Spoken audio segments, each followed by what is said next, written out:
ਹਾਂਜੀ, ਸਤਿ ਸ਼੍ਰੀ ਅਕਾਲ ਦੋਸਤੋ। ਮੂਵੀ ਸਪੀਕਿੰਗ ਟੀਵੀ 'ਚ ਤੁਹਾਡਾ ਸਵਾਗਤ ਹੈ। ਅੱਜ ਤੁਹਾਡੇ ਲਈ ਐਗਜ਼ਾਮ ਮੂਵੀ ਲੈ ਕੇ ਹਾਜ਼ਰ ਹੋਏ ਹਾਂ। ਮੂਵੀ ਦੀ ਸਟਾਰਟਿੰਗ 'ਚ ਆਪਾਂ 8 ਜਣਿਆਂ ਨੂੰ ਦੇਖਦੇ ਹਾਂ ਜੋ ਇੱਕ ਹਾਈ ਲੈਵਲ ਦੀ ਜੌਬ ਪਾਉਣ ਲਈ ਉੱਥੇ ਆਏ ਸੀ। ਉਸ ਤੋਂ ਬਾਅਦ ਆਪਾਂ ਐਗਜ਼ਾਮੀਨੇਸ਼ਨ ਹਾਲ ਦੇਖਦੇ ਹਾਂ। ਇੱਥੇ ਰੋਸ਼ਨੀ ਉਨੀ ਜ਼ਿਆਦਾ ਨਹੀਂ ਸੀ ਜਿੰਨੀ ਇੱਕ ਐਗਜ਼ਾਮੀਨੇਸ਼ਨ ਹਾਲ ਵਿੱਚ ਹੋਣੀ ਚਾਹੀਦੀ ਹੈ, ਪਰ ਇੱਥੇ ਬੈਠਣ ਦਾ ਇੰਤਜ਼ਾਮ ਵਧੀਆ ਕੀਤਾ ਹੋਇਆ ਸੀ। ਇਸ ਦੇ ਨਾਲ ਹੀ ਇੱਥੇ ਕੈਮਰੇ ਵੀ ਲੱਗੇ ਹੋਏ ਸੀ। ਉਸ ਤੋਂ ਬਾਅਦ ਇਹ 8 ਜਣੇ ਐਗਜ਼ਾਮੀਨੇਸ਼ਨ ਹਾਲ ਵਿੱਚ ਪਹੁੰਚ ਜਾਂਦੇ ਹੈ। ਇਹਨਾਂ ਤੋਂ ਬਾਅਦ ਉੱਥੇ ਇੱਕ ਗਾਰਡ ਵੀ ਆ ਜਾਂਦਾ ਹੈ। ਉਹਦੇ ਕੋਲ ਇੱਕ ਗਨ ਵੀ ਹੁੰਦੀ ਹੈ। ਉਸ ਗਨ ਨੂੰ ਦੇਖ ਕੇ ਇਹ ਕਾਫੀ ਜ਼ਿਆਦਾ ਘਬਰਾ ਜਾਂਦੇ ਹੈ। ਉਸ ਤੋਂ ਬਾਅਦ ਇੱਕ ਹੋਰ ਬੰਦਾ ਉੱਥੇ ਆਂਦਾ ਹੈ ਜੋ ਆਪਣਾ ਅਸਲੀ ਨਾਮ ਨਹੀਂ ਦੱਸਦਾ। ਉਹ ਖੁਦ ਨੂੰ ਦਾ ਇਨਵੀਜ਼ੀਲੇਟਰ ਦੱਸਦਾ ਹੈ। ਇਨਵੀਜ਼ੀਲੇਟਰ ਦਾ ਮਤਲਬ ਜੋ ਬੰਦਾ ਐਗਜ਼ਾਮ ਲੈਣ ਲਈ ਆਂਦਾ ਹੈ। ਇੱਥੇ ਆਪਾਂ ਨੂੰ ਪਤਾ ਲੱਗਦਾ ਹੈ ਕਿ ਇਹ 8 ਜਣੇ ਪਿਛਲੇ ਕਈ ਟੈਸਟ ਪਾਸ ਕਰਕੇ ਇੱਥੇ ਤੱਕ ਪਹੁੰਚੇ ਹੈ।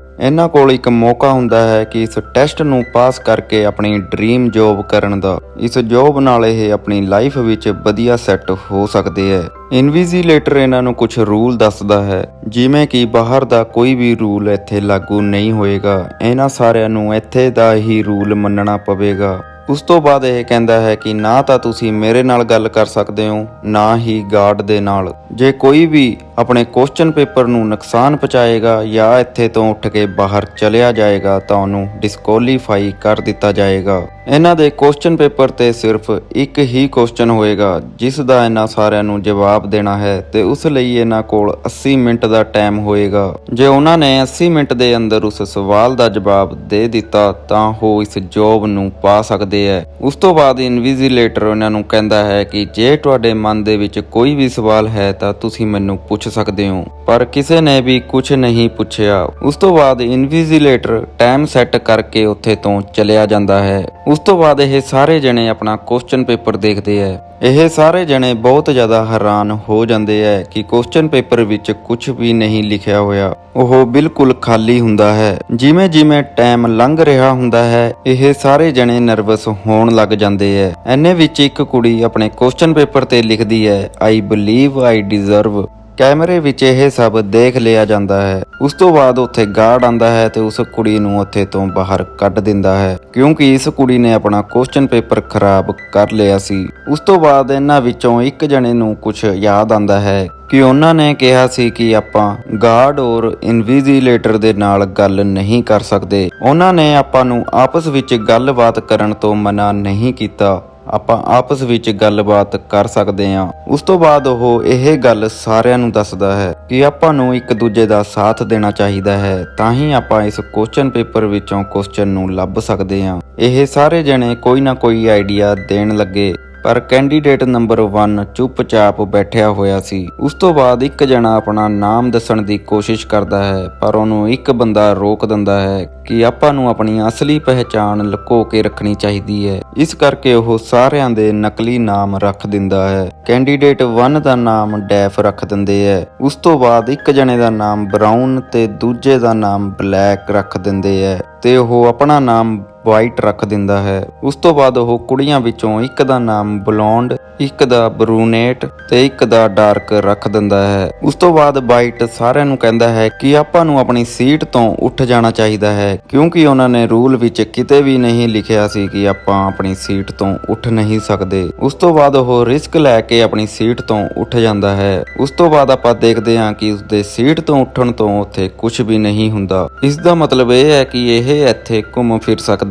ਬਰੂਨੇਟ ਕਹਿੰਦੀ ਹੈ ਕਿ ਮੈਨੂੰ ਲੱਗਦਾ ਹੈ ਕਿ ਕੁਐਸਚਨ ਪੇਪਰ ਨੂੰ ਵਾਟਰ ਮਾਰਕ ਦੇ ਨਾਲ ਲਿਖਿਆ ਗਿਆ ਹੈ ਜਾਂ ਫਿਰ ਕੁਐਸਚਨ ਇਨਵਿਜ਼ੀਬਲ ਹੈ। ਬਰੂਨੇਟ ਆਪਣੇ ਕੁਐਸਚਨ ਪੇਪਰ ਨੂੰ ਲਾਈਟ ਦੇ ਉੱਤੇ ਚੈੱਕ ਕਰਦੀ ਹੈ, ਪਰ ਉਹਨੂੰ ਕੁਝ ਵੀ ਨਹੀਂ ਦਿਖਦਾ। ਉਸ ਤੋਂ ਬਾਅਦ ਸਾਰੇ ਜਣੇ ਆਪਣਾ ਆਪਣਾ ਕੁਐਸਚਨ ਪੇਪਰ ਵੀ ਚੈੱਕ ਕਰਦੇ ਹੈ, ਪਰ ਉਹਨਾਂ ਨੂੰ ਕੁਝ ਵੀ ਨਹੀਂ ਦਿਖਦਾ। ਉਸ ਤੋਂ ਬਾਅਦ ਬਲੈਕ ਕਹਿੰਦਾ ਹੈ ਕਿ ਹੋ ਸਕਦਾ ਹੈ ਕਿ ਕੁਐਸਚਨ ਸਿਰਫ ਐਕਸ-ਰੇ ਲਾਈਟ ਵਿੱਚ ਹੀ ਦਿਖੇ। ਉਸ ਤੋਂ ਬਾਅਦ ਸਾਰੇ ਜਣੇ ਸਵਿਚ ਬੋਰਡ ਨੂੰ ਲੱਭਣ ਲੱਗ ਜਾਂਦੇ ਹੈ ਤਾਂ ਕਿ ਉਹ ਲਾਈਟ ਨੂੰ ਚੇਂਜ ਕਰ ਸਕੇ, ਪਰ ਇਹਨਾਂ ਨੂੰ ਇੱਥੇ ਕੁਝ ਵੀ ਨਹੀਂ ਮਿਲਦਾ। ਬਲੌਂਡ ਨੂੰ ਦੀਵਾਰਾਂ ਵਿੱਚ ਐਮਰਜੈਂਸੀ ਲਾਈਟ ਦਿਖ ਜਾਂਦੀ ਹੈ, ਪਰ ਉਹਨੂੰ ਔਨ ਕਰਨ ਲਈ ਉੱਥੇ ਕੋਈ ਵੀ ਸਵਿਚ ਨਹੀਂ ਹੁੰਦਾ। ਹੁਣ ਇਹਨਾਂ ਨੂੰ ਐਮਰਜੈਂਸੀ ਲਾਈਟ ਨੂੰ ਚਾਲੂ ਕਰਨ ਦੇ ਲਈ ਉਹਨਾਂ ਲਾਈਟਾਂ ਨੂੰ ਪਹਿਲਾਂ ਤੋੜਨਾ ਹੋਏਗਾ ਜੋ ਲਾਈਟਾਂ ਪਹਿਲਾਂ ਤੋਂ ਹੀ ਉੱਥੇ ਚੱਲ ਰਹੀਆਂ ਸੀ। ਉਸ ਤੋਂ ਬਾਅਦ ਇਹ ਸਾਰੀ ਲਾਈਟਾਂ ਨੂੰ ਤੋੜ ਦਿੰਦੇ ਹੈ, ਜਿਸ ਤੋਂ ਬਾਅਦ ਬਲੂ ਐਮਰਜੈਂਸੀ ਲਾਈਟ ਔਨ ਹੋ ਜਾਂਦੀ ਹੈ। ਉਸ ਤੋਂ ਬਾਅਦ ਸਾਰੇ ਜਣੇ ਆਪਣਾ ਆਪਣਾ ਕੁਐਸਚਨ ਪੇਪਰ ਚੈੱਕ ਕਰਨ ਲੱਗਦੇ ਹੈ, ਪਰ ਡੈਫ ਆਪਣੀ ਸੀਟ ਤੇ ਹੀ ਬੈਠਾ ਹੁੰਦਾ ਹੈ। ਇਹ ਸਾਰੇ ਜਣੇ ਉਸ ਲਾਈਟ ਵਿੱਚ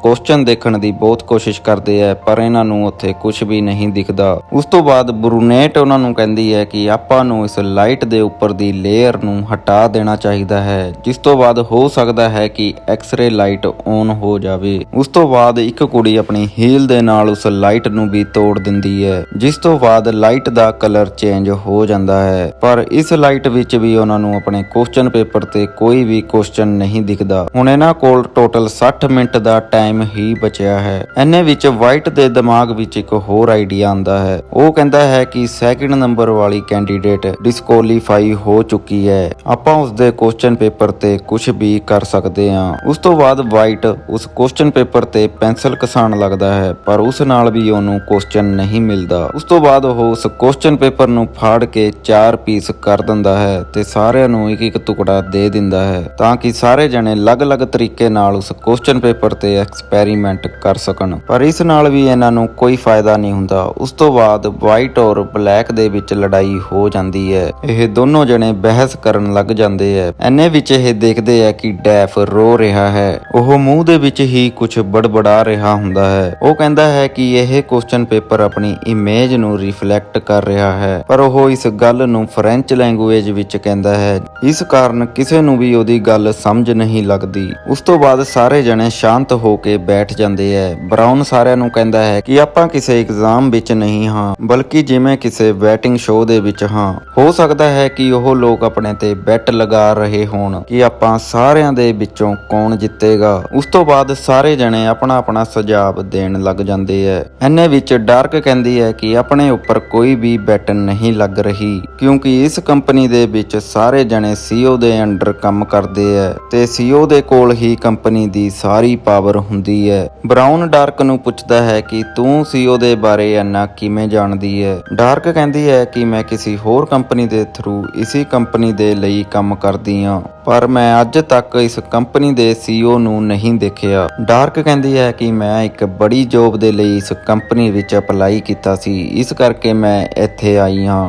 ਉਸ ਤੋਂ ਬਾਅਦ ਵਾਈਟ ਕਹਿੰਦਾ ਹੈ ਕਿ ਮੈਨੂੰ ਇਸ ਕੰਪਨੀ ਦੀ ਜੌਬ ਆਫਰ ਆਈ ਸੀ। ਉਸ ਤੋਂ ਬਾਅਦ ਬਾਕੀ ਦੇ 3 ਜਣੇ ਕਹਿੰਦੇ ਆ ਕਿ ਅਸੀਂ ਇਸ ਜੌਬ ਲਈ ਅਪਲਾਈ ਕੀਤਾ ਸੀ। ਉਸ ਤੋਂ ਬਾਅਦ ਇਹਨਾਂ ਨੂੰ ਇੱਕ ਗੱਲ ਸਮਝ ਆਉਂਦੀ ਹੈ ਕਿ ਇਹ ਸਾਰੇ ਜਣੇ ਕੰਪਨੀ ਦੇ ਬਾਰੇ ਕੁਝ ਵੀ ਨਹੀਂ ਜਾਣਦੇ, ਨਾ ਇਹਨਾਂ ਨੂੰ ਇਹ ਪਤਾ ਹੈ ਕਿ ਕੰਪਨੀ ਕੰਮ ਕੀ ਕਰਦੀ ਹੈ, ਕਿਉਂਕਿ ਇਹਨਾਂ ਨੂੰ ਕਿਹਾ ਗਿਆ ਸੀ ਕਿ ਇਹ ਕੰਪਨੀ ਤੋਂ ਰਿਲੇਟਡ ਕੋਈ ਵੀ ਸਵਾਲ ਨਹੀਂ ਪੁੱਛ ਸਕਦੇ। ਡਾਰਕ ਕਹਿੰਦੀ ਹੈ ਕਿ ਕੁਝ ਟਾਈਮ ਪਹਿਲਾਂ ਇੱਕ ਵਾਇਰਸ ਫੈਲਿਆ ਸੀ, ਉਸ ਟਾਈਮ ਇਹੀ ਕੰਪਨੀ ਸੀ ਜਿਸ ਨੇ ਸਭ ਤੋਂ ਪਹਿਲਾਂ ਵੈਕਸੀਨ ਬਣਾਈ ਸੀ, ਔਰ ਇਹਨਾਂ ਦਾ ਐਨੂਅਲ ਟਰਨਓਵਰ $20 ਮਿਲੀਅਨ ਹੈ, ਸਿਰਫ ਇਹਨਾਂ ਦੇ ਕੰਪਨੀ ਦੇ CEO ਦੀ ਵਜ੍ਹਾ ਨਾਲ। ਇਸ ਤੋਂ ਬਾਅਦ ਬਲੈਕ ਕਹਿੰਦਾ ਹੈ ਕਿ ਹੋ ਸਕਦਾ ਹੈ ਕਿ ਇਹਨਾਂ ਨੇ ਉਸ ਖਤਰਨਾਕ ਬਿਮਾਰੀ ਦਾ ਵੀ ਇਲਾਜ ਲੱਭ ਲਿਆ ਹੋਵੇ, ਜਿਸ ਬਿਮਾਰੀ ਨਾਲ ਲੱਖਾਂ ਲੋਕ ਮਾਰੇ ਜਾ ਚੁੱਕੇ ਹੈ। ਉਸ ਤੋਂ ਬਾਅਦ ਬਰੂਨੇਟ ਗਾਰਡ ਦੇ ਕੋਲ ਜਾਂਦੀ ਹੈ ਤੇ ਉਹਦੀ ਜੇਬ ਵਿੱਚੋਂ ਲਾਈਟਰ ਕੱਢ ਕੇ ਫਾਇਰ ਅਲਾਰਮ ਨੂੰ ਦੇਖਣ ਲੱਗ ਜਾਂਦੀ ਹੈ। ਸਾਰੇ ਜਣੇ ਸੋਚਣ ਲੱਗਦੇ ਹੈ ਕਿ ਲਾਈਟਰ ਦੇ ਧੂਏ ਨਾਲ ਫਾਇਰ ਅਲਾਰਮ ਚੱਲ ਜਾਵੇਗਾ, ਜਿਸ ਨਾਲ ਇੱਥੇ ਪਾਣੀ ਗਿਰਨ ਲੱਗ ਜਾਏਗਾ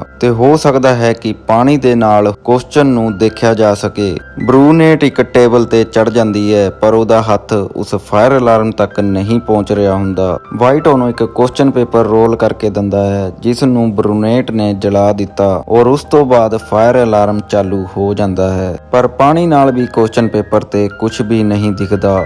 ਇੰਨੇ ਵਿੱਚ ਅਚਾਨਕ ਗਾਰਡ ਇਹਨਾਂ ਦੇ ਵੱਲ ਆ ਰਿਹਾ ਹੁੰਦਾ ਹੈ। ਬਰੂਨੇਟ ਉਸ ਕੁਐਸਚਨ ਪੇਪਰ ਨੂੰ ਖੋਲ ਕੇ ਦੇਖਦੀ ਹੈ। ਉਹ ਜਲਿਆ ਹੋਇਆ ਕੁਐਸਚਨ ਪੇਪਰ ਬਰੂਨੇਟ ਦਾ ਹੀ ਹੁੰਦਾ ਹੈ। ਦਰਅਸਲ ਵਾਈਟ ਨੇ ਉਹਨੂੰ ਧੋਖਾ ਦਿੱਤਾ ਸੀ ਤਾਂ ਕਿ ਕੰਪੀਟੀਸ਼ਨ ਵਿੱਚੋਂ ਇੱਕ ਜਣਾ ਬਾਹਰ ਹੋ ਸਕੇ। ਗਾਰਡ ਬਰੂਨੇਟ ਨੂੰ ਬਾਹਰ ਕੱਢ ਦਿੰਦਾ ਹੈ। ਇਸ ਗੱਲ ਤੋਂ ਬਲੈਕ ਨੂੰ ਬਹੁਤ ਜ਼ਿਆਦਾ ਗੁੱਸਾ ਆਉਂਦਾ ਹੈ ਤੇ ਉਹ ਲਾਈਟ ਆਫ ਬੋਲ ਦਿੰਦਾ ਹੈ, ਜਿਸ ਤੋਂ ਬਾਅਦ ਸਾਰੀ ਲਾਈਟਾਂ ਆਫ ਹੋ ਜਾਂਦੀਆਂ ਏ। ਉਸ ਤੋਂ ਬਾਅਦ ਸਾਰਿਆਂ ਨੂੰ ਪਤਾ ਲੱਗ ਜਾਂਦਾ ਹੈ ਕਿ ਇਹ ਲਾਈਟਾਂ ਵੌਇਸ ਐਕਟੀਵੇਸ਼ਨ ਦੇ ਨਾਲ ਕੰਟਰੋਲ ਕੀਤੀਆਂ ਜਾ ਸਕਦੀਆਂ ਏ। ਉਸ ਤੋਂ ਬਾਅਦ ਡੀਫ ਇੱਕ ਵਾਰ ਫਿਰ ਤੋਂ ਰੋਣ ਲੱਗ ਜਾਂਦਾ ਹੈ। ਇੰਨੇ ਵਿੱਚ ਵਾਈਟ ਉੱਥੇ ਆ ਕੇ ਉਹਨੂੰ ਹੋਰ ਪਰੇਸ਼ਾਨ ਕਰਨ ਲੱਗ ਜਾਂਦਾ ਹੈ ਤੇ ਉਹ ਡੀਫ ਦਾ ਕੁਐਸਚਨ ਪੇਪਰ ਉਹਦੇ ਮੂੰਹ ਵਿੱਚ ਪਾ ਦਿੰਦਾ ਹੈ, ਜਿਸ ਤੋਂ ਬਾਅਦ ਗਾਰਡ ਡੀਫ ਨੂੰ ਵੀ ਬਾਹਰ ਕੱਢ ਦਿੰਦਾ ਹੈ। ਹੁਣ 8 ਜਣਿਆਂ ਵਿੱਚੋਂ ਸਿਰਫ 5 ਜਣੇ ਬਚ ਚੁੱਕੇ ਸੀ। ਸਾਰੇ ਜਣੇ ਵਾਈਟ ਦੇ ਉੱਪਰ ਗੁੱਸਾ ਹੁੰਦੇ ਐ, ਪਰ ਵਾਈਟ ਕਹਿੰਦਾ ਹੈ ਕਿ ਤੁਹਾਨੂੰ ਮੈਨੂੰ ਧੰਨਵਾਦ ਕਹਿਣਾ ਚਾਹੀਦਾ ਹੈ ਕਿ ਮੇਰੇ ਕਾਰਨ ਕੰਪੀਟੀਸ਼ਨ ਘੱਟ ਹੋ ਗਿਆ ਹੈ। ਵਾਈਟ ਕਹਿੰਦਾ ਹੈ ਕਿ ਮੈਨੂੰ ਪਤਾ ਹੈ ਕਿ ਕੁਐਸਚਨ ਕੀ ਹੈ। ਉਸ ਤੋਂ ਬਾਅਦ ਸਾਰੇ ਜਣੇ ਪੁੱਛਦੇ ਐ ਕਿ ਕੁਐਸਚਨ ਕੀ ਹੈ, ਪਰ ਵਾਈਟ ਕੁਐਸਚਨ ਦੱਸਣ ਤੋਂ ਮਨਾ ਕਰ ਦਿੰਦਾ ਹੈ। ਗੁੱਸੇ ਵਿੱਚ ਬਲੈਕ ਉਹਦੇ ਤੇ ਹੱਥ ਚੱਕਦਾ ਹੈ। ਉਸ ਤੋਂ ਬਾਅਦ ਸਾਰੇ ਜਣੇ ਉਹਨੂੰ ਇੱਕ ਚੇਅਰ ਦੇ ਨਾਲ ਬੰਨ ਦਿੰਦੇ ਐ ਤੇ ਉਹਦੇ ਮੂੰਹ ਵਿੱਚ ਇੱਕ ਰੁਮਾਲ ਪਾ ਦਿੰਦੇ ਐ। ਥੋੜੀ ਦੇਰ ਬਾਅਦ ਵਾਈਟ ਨੂੰ ਹੋਸ਼ ਆ ਜਾਂਦਾ ਹੈ। ਉਸ ਤੋਂ ਬਾਅਦ ਉਹ ਉਸਦੇ ਮੂੰਹ ਵਿੱਚੋਂ ਰੁਮਾਲ ਨੂੰ ਕੱਢ ਦਿੰਦੇ ਐ। ਵਾਈਟ ਕਹਿੰਦਾ ਹੈ ਕਿ ਮੈਨੂੰ ਪਿਲਸ ਦੀ ਲੋੜ ਹੈ, ਨਹੀਂ ਤਾਂ ਮੈਂ ਮਰ ਜਾਵਾਂਗਾ। ਇੱਥੇ ਆਪਾਂ ਨੂੰ ਪਤਾ ਲੱਗਦਾ ਹੈ ਕਿ ਵਾਈਟ ਉਸ ਖਤਰਨਾਕ ਵਾਇਰਸ ਤੋਂ ਇਨਫੈਕਟਡ ਹੈ ਤੇ ਉਹਨੂੰ ਜਿੰਦਾ ਰਹਿਣ ਲਈ ਬਾਰ-ਬਾਰ ਉਸ ਗੋਲੀਆਂ ਨੂੰ ਖਾਣਾ ਪੈਂਦਾ ਸੀ। ਬਲੈਕ ਨੂੰ ਉਹਦੀ ਗੱਲਾਂ ਤੇ ਬਿਲਕੁਲ ਯਕੀਨ ਨਹੀਂ ਹੁੰਦਾ, ਪਰ ਉਹ ਫਿਰ ਵੀ ਉਹਦੀ ਦਵਾਈ ਨੂੰ ਉਹਦੀ ਜੇਬਾਂ ਵਿੱਚ ਲੱਭ ਰਿਹਾ ਹੁੰਦਾ ਹੈ, ਪਰ ਬਲੈਕ ਨੂੰ ਕੁਝ ਵੀ ਨਹੀਂ ਮਿਲਦਾ। ਵਾਈਟ ਕਹਿੰਦਾ ਹੈ ਕਿ ਤੁਹਾਡੇ ਵਿੱਚੋਂ ਕਿਸੇ ਇੱਕ ਜਣੇ ਨੇ ਮੇਰੀ ਦਵਾਈ ਚੁਰਾ ਲਈ ਹੈ। ਵਾਈਟ ਕਹਿੰਦਾ ਹੈ ਕਿ ਜੇ ਤੁਸੀਂ ਮੈਨੂੰ ਮੇਰੀ ਦਵਾਈ ਵਾਪਸ ਕਰ ਦਵੋਗੇ ਤਾਂ ਮੈਂ ਤੁਹਾਨੂੰ ਦੱਸ ਦਵਾਂਗਾ ਕਿ ਕੁਐਸਚਨ ਕੀ ਹੈ। ਇੰਨੇ ਵਿੱਚ ਵਾਈਟ ਇੱਕ ਵਾਰ ਫਿਰ ਤੋਂ ਬੇਹੋਸ਼ ਹੋ ਜਾਂਦਾ ਹੈ। ਬਲੈਕ ਉਹਨੂੰ ਧਿਆਨ ਨਾਲ ਦੇਖਦਾ ਹੈ ਤੇ ਉਹ ਸਮਝ ਜਾਂਦਾ ਹੈ ਕਿ ਵਾਈਟ ਸੱਚ ਬੋਲ ਰਿਹਾ ਹੈ, ਉਹ ਕਿਸੇ ਵਾਇਰਸ ਤੋਂ ਇਨਫੈਕਟਡ ਹੈ। ਉਸ ਤੋਂ ਬਾਅਦ ਇਹ ਰੂਮ ਵਿੱਚ ਉਹਦੀ ਦਵਾਈ ਨੂੰ ਲੱਭਣ ਲੱਗ ਜਾਂਦੇ ਹੈ। ਹੁਣ ਇਹਨਾਂ ਕੋਲ ਸਿਰਫ 15 ਮਿੰਟ ਦਾ ਹੀ ਟਾਈਮ ਬਚਿਆ ਹੈ। ਡਾਰਕ ਨੂੰ ਬਰਾਊਨ ਦੇ ਉੱਪਰ ਸ਼ੱਕ ਹੁੰਦਾ ਹੈ। ਉਹਨੂੰ ਵਾਈਟ ਦੀ ਦਵਾਈ ਬਰਾਊਨ ਦੇ ਟੇਬਲ ਦੇ ਨੀਚੇ ਤੋਂ ਮਿਲਦੀ ਹੈ, ਜਿਸ ਨੂੰ ਬਰਾਊਨ ਨੇ ਲੁਕੋਇਆ ਹੋਇਆ ਸੀ। ਉਸ ਵਿੱਚ ਸਿਰਫ ਇੱਕ ਹੀ ਗੋਲੀ ਹੁੰਦੀ ਹੈ। ਡਾਰਕ ਉਸ ਗੋਲੀ ਨੂੰ ਵਾਈਟ ਨੂੰ ਖਿਲਾਉਣ ਦੀ ਕੋਸ਼ਿਸ਼ ਕਰਦੀ ਹੈ, ਪਰ ਬਰਾਊਨ ਉਹਨੂੰ ਐਦਾਂ ਕਰਨ ਤੋਂ ਰੋਕ ਦਿੰਦਾ ਹੈ ਤੇ ਉਹ ਗੋਲੀ ਨੂੰ ਇੱਕ ਛੋਟੀ ਜਿਹੀ ਮੋਰੀ ਵਿੱਚ ਗੇਰ ਦਿੰਦਾ ਹੈ। ਇਹ ਦੇਖ ਕੇ ਡਾਰਕ ਪੈਨਿਕ ਹੋ ਜਾਂਦੀ ਹੈ ਤੇ ਉਹ ਇਨਵੀਜ਼ੀਲੇਟਰ ਤੋਂ ਮਦਦ ਮੰਗਣ ਲੱਗਦੀ ਹੈ। ਉਹਨੇ ਰੂਲ ਨੂੰ ਤੋੜ ਦਿੱਤਾ ਸੀ, ਇਸ ਕਰਕੇ ਗਾਰਡ ਡਾਰਕ ਨੂੰ ਵੀ ਬਾਹਰ ਕੱਢ ਦਿੰਦਾ ਹੈ। ਉਸ ਤੋਂ ਬਾਅਦ ਬਲੌਂਡ ਕਿਸੇ ਤਰ੍ਹਾਂ ਉਸ ਗੋਲੀ ਨੂੰ ਬਾਹਰ ਕੱਢ ਕੇ ਵਾਈਟ ਨੂੰ ਖਿਲਾ ਦਿੰਦੀ ਹੈ ਤੇ ਉਹਦੀ ਜਾਨ ਬਚਾ ਲੈਂਦੀ ਹੈ। ਉਸ ਤੋਂ ਬਾਅਦ ਉਹ ਵਾਈਟ ਦੇ ਹੱਥ ਵੀ ਖੋਲ ਦਿੰਦੀ ਹੈ। ਉਸਦੇ ਹੋਸ਼ ਵਿੱਚ ਆਉਣ ਤੋਂ ਬਾਅਦ ਸਾਰੇ ਜਣੇ ਵਾਈਟ ਤੋਂ ਕੁਐਸਚਨ ਪੁੱਛਣ ਲੱਗੇ। ਵਾਈਟ ਕਹਿੰਦਾ ਹੈ ਕਿ ਇਸ ਕੁਐਸਚਨ ਵਿੱਚ ਹੀ ਆਨਸਰ ਛੁਪਿਆ ਹੋਇਆ ਹੈ। ਆਪਣੇ ਸਾਰਿਆਂ ਵਿੱਚੋਂ ਜਿਹੜਾ ਆਖਰੀ ਵਿੱਚ ਇੱਥੇ ਬਚੇਗਾ ਉਹੀ ਇਸ ਕੁਐਸਚਨ ਦਾ ਆਨਸਰ ਹੈ। ਦਰਅਸਲ ਆਪਾਂ ਸਾਰੇ ਜਣੇ ਹੀ ਇੱਕ ਕੁਐਸਚਨ ਹਾਂ। ਇੰਨੇ ਵਿੱਚ ਅਚਾਨਕ ਵਾਈਟ ਗਨ ਲੈਣ ਲਈ ਗਾਰਡ ਦੇ ਵੱਲ ਭੱਜਦਾ ਹੈ, ਪਰ ਬਲੈਕ ਵਾਈਟ ਨੂੰ ਧੱਕਾ ਦੇ ਕੇ ਗਨ ਖੋਹ ਲੈਂਦਾ ਹੈ। ਬਲੈਕ ਸਾਰਿਆਂ ਨੂੰ ਯਕੀਨ ਦਿਵਾਉਂਦਾ ਹੈ ਕਿ ਮੈਂ ਕਿਸੇ ਨੂੰ ਵੀ ਗੋਲੀ ਨਹੀਂ ਮਾਰਾਂਗਾ, ਪਰ ਅਗਲੇ ਹੀ ਪਲ ਵਾਈਟ ਬਲੈਕ ਤੇ ਹਮਲਾ ਕਰਕੇ ਗਨ ਖੋਹ ਲੈਂਦਾ ਹੈ। ਉਸ ਗਨ ਨੂੰ ਚਲਾਉਣ ਦੇ ਲਈ ਗਾਰਡ ਦੇ ਫਿੰਗਰਪ੍ਰਿੰਟ ਦੀ ਲੋੜ ਹੁੰਦੀ ਹੈ। ਉਸ ਤੋਂ ਬਾਅਦ ਵਾਈਟ ਗਾਰਡ ਦੇ ਕੋਲ ਜਾਂਦਾ ਹੈ ਤੇ ਉਹ ਗਾਰਡ ਦੇ ਹੱਥ ਦਾ ਇਸਤੇਮਾਲ ਕਰਕੇ ਸਾਰਿਆਂ ਨੂੰ ਗਨ ਪੁਆਇੰਟ ਤੇ ਲੈ ਲੈਂਦਾ ਹੈ। ਉਹ ਸਾਰਿਆਂ ਨੂੰ ਮਾਰਨ ਦੀ ਧਮਕੀ ਦਿੰਦਾ ਹੈ ਤੇ ਉੱਥੇ ਤੋਂ ਚਲੇ ਜਾਣ ਲਈ ਕਹਿੰਦਾ ਹੈ। ਵਾਈਟ ਕਹਿੰਦਾ ਹੈ ਕਿ ਜੇ ਤੁਸੀਂ ਏਦਾਂ ਨਾ ਕੀਤਾ ਤਾਂ ਮੈਂ ਇੱਕ ਇੱਕ ਕਰਕੇ ਸਾਰਿਆਂ ਨੂੰ ਸ਼ੂਟ ਕਰ ਦਵਾਂਗਾ। ਬਰਾਊਨ ਆਪਣੀ ਜਾਨ ਬਚਾਉਣ ਲਈ ਉੱਥੇ ਤੋਂ ਚਲਿਆ ਜਾਂਦਾ ਹੈ। ਬਲੌਂਡ ਵੀ ਉੱਥੇ ਤੋਂ ਬਾਹਰ ਜਾਣ ਲੱਗਦੀ ਹੈ, ਪਰ ਜਾਣ ਤੋਂ ਪਹਿਲਾਂ ਉਹ ਲਾਈਟਸ ਆਫ ਕਹਿ ਦਿੰਦੀ ਹੈ, ਜਿਸ ਤੋਂ ਬਾਅਦ ਸਾਰੀਆਂ ਲਾਈਟਾਂ ਬੰਦ ਹੋ ਜਾਂਦੀਆਂ ਹੈ। ਰੂਮ ਵਿੱਚ ਹਨੇਰਾ ਹੋਣ ਦੇ ਕਾਰਨ ਵਾਈਟ ਬਹੁਤ ਜ਼ਿਆਦਾ ਪੈਨਿਕ ਹੋ ਜਾਂਦਾ ਹੈ ਤੇ ਉਹ ਗੋਲੀਆਂ ਚਲਾਣੀਆਂ ਸ਼ੁਰੂ ਕਰ ਦਿੰਦਾ ਹੈ। ਥੋੜੀ ਦੇਰ ਬਾਅਦ ਜਦ ਲਾਈਟ ਔਨ ਹੁੰਦੀ ਹੈ ਤਾਂ ਆਪਾਂ ਦੇਖਦੇ ਹਾਂ ਕਿ ਬਲੈਕ ਜ਼ਮੀਨ ਤੇ ਗਿਰਿਆ ਹੋਇਆ ਹੈ। ਉਸਦੇ ਗੋਲੀ ਲੱਗਦੀ ਹੈ, ਜਿਸ ਕਾਰਨ ਉਹ ਜ਼ਖਮੀ ਹੋ ਜਾਂਦਾ ਹੈ। ਉਸ ਤੋਂ ਬਾਅਦ ਵਾਈਟ ਇੱਧਰ ਉੱਧਰ ਦੇਖਦਾ ਹੈ। ਉਹ ਦੇਖਦਾ ਹੈ ਕਿ ਬਲੌਂਡ ਦਾ ਇੱਕ ਪੈਰ ਹਲੇ ਵੀ ਰੂਮ ਦੇ ਵਿੱਚ ਹੈ। ਉਹ ਬਲੌਂਡ ਨੂੰ ਸ਼ੂਟ ਕਰਨ ਹੀ ਲੱਗਦਾ ਹੈ ਕਿ ਇੰਨੇ ਵਿੱਚ ਐਗਜ਼ਾਮ ਦਾ ਟਾਈਮ ਖਤਮ ਹੋ ਜਾਂਦਾ ਹੈ। ਉਸ ਤੋਂ ਬਾਅਦ ਵਾਈਟ ਕੈਮਰੇ ਦੇ ਕੋਲ ਜਾ ਕੇ ਇਨਵੀਜ਼ੀਲੇਟਰ ਨੂੰ ਕਹਿੰਦਾ ਹੈ ਕਿ ਮੈਂ ਜਿੱਤ ਗਿਆ ਹਾਂ। ਇੰਨੇ ਵਿੱਚ ਉਹਦੇ ਕੋਲ ਗਾਰਡ ਆਂਦਾ ਹੈ ਤੇ ਉਹ ਆਪਣੀ ਘੜੀ ਦਿਖਾਉਂਦਾ ਹੈ, ਜਿਸ ਵਿੱਚ ਦਿਖਦਾ ਹੈ ਕਿ ਹਲੇ ਵੀ 20 ਸੈਕਿੰਡ ਬਚੇ ਹੋਏ ਹੈ, ਯਾਨੀ ਹਲੇ ਵੀ ਐਗਜ਼ਾਮ ਦਾ ਟਾਈਮ ਖਤਮ ਨਹੀਂ ਹੋਇਆ। ਇਨਵੀਜ਼ੀਲੇਟਰ ਦੇ ਨਾਲ ਗੱਲ ਕਰਨ ਦੇ ਕਾਰਨ ਵਾਈਟ ਵੀ ਡਿਸਕੁਆਲੀਫਾਈ ਹੋ ਗਿਆ। ਇੱਥੇ ਆਪਾਂ ਨੂੰ ਪਤਾ ਲੱਗਦਾ ਹੈ ਕਿ ਜਦ ਬਾਕੀ ਜਣੇ ਦੂਸਰੀ ਚੀਜ਼ਾਂ ਵਿੱਚ ਬਿਜ਼ੀ ਸੀ, ਉਸ ਟਾਈਮ ਡੀਫ ਨੇ ਟਾਈਮਰ ਨੂੰ ਚੇਂਜ ਕਰ ਦਿੱਤਾ ਸੀ। ਹੁਣ ਐਗਜ਼ਾਮੀਨੇਸ਼ਨ ਹਾਲ ਵਿੱਚ ਸਿਰਫ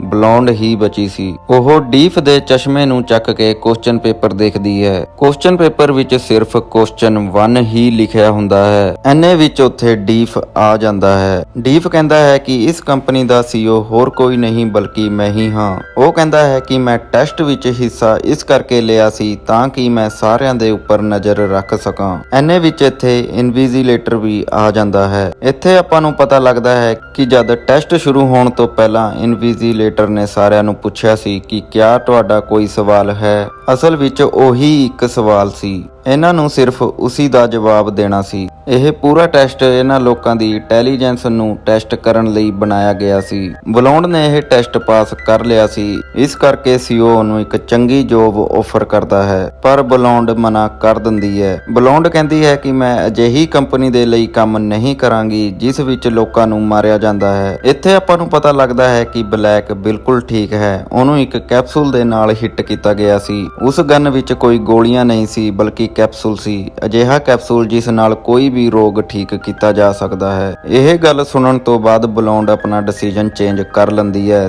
ਤੇ ਉਹ ਇਸ ਕੰਪਨੀ ਵਿੱਚ ਕੰਮ ਕਰਨ ਲਈ ਮੰਨ ਜਾਂਦੀ ਹੈ। ਇਸ ਦੇ ਨਾਲ ਇਹ ਮੂਵੀ ਇੱਥੇ ਹੀ ਖਤਮ ਹੋ ਜਾਂਦੀ ਹੈ। ਦੋਸਤੋ, ਜੇ ਤੁਹਾਨੂੰ ਇਹ ਵੀਡੀਓ ਵਧੀਆ ਲੱਗੀ ਤਾਂ ਚੈਨਲ ਨੂੰ ਸਬਸਕ੍ਰਾਈਬ ਕਰ ਲਓ ਤੇ ਵੀਡੀਓ ਨੂੰ ਲਾਈਕ ਕਰ ਦਿਓ ਤਾਂ ਕਿ ਮੈਂ ਤੁਹਾਡੇ ਲਈ ਨਵੀਆਂ ਵੀਡੀਓਜ਼ ਲੈ ਕੇ ਆ ਸਕਾਂ। ਮਿਲਦੇ ਹਾਂ ਨੈਕਸਟ ਵੀਡੀਓ 'ਚ। ਚੰਗਾ ਜੀ, ਸਤਿ ਸ਼੍ਰੀ ਅਕਾਲ।